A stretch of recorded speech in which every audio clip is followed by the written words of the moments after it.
Nagsalita na ang House Prosecution Panel matapos ibalik sa kanila ng Senado ang Articles of Impeachment laban kay Vice President Sara Duterte. Si FJ Mondihar sa report. Dinaan sa pamisa ng Kamara ang pagtanggi ng Senado na tanggapin ang Articles of Impeachment laban kay Vice President Sara Duterte. Araw ng Martes, June 10, nang pagpasyahan ng Senado na ibalik sa Kamara ang reklamo, kasabay ng paglalatag ng mga kondisyon bago nila ito muling tanggapin.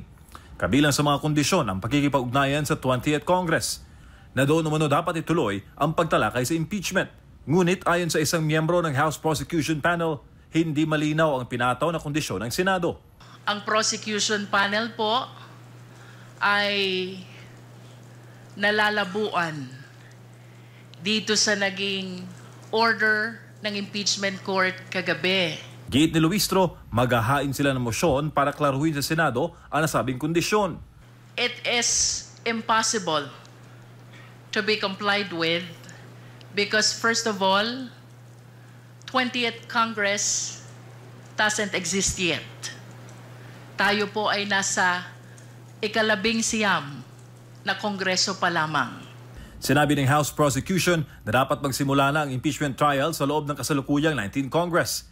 Tiniyak din nila na sumusunod sila sa one-year rule on impeachment, isa sa mga isyong pinalilinaw ng Senado. Gayunman, hindi pa rin tahasang sinagot ng grupo kung susunod sila sa utos ng Senado.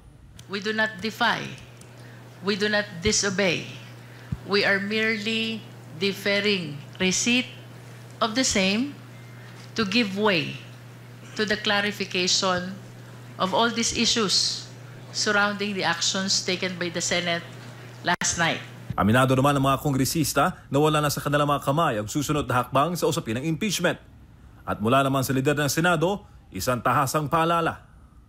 Sa parte ng impeachment, korte ang Senado, prosecutor ang Kamara.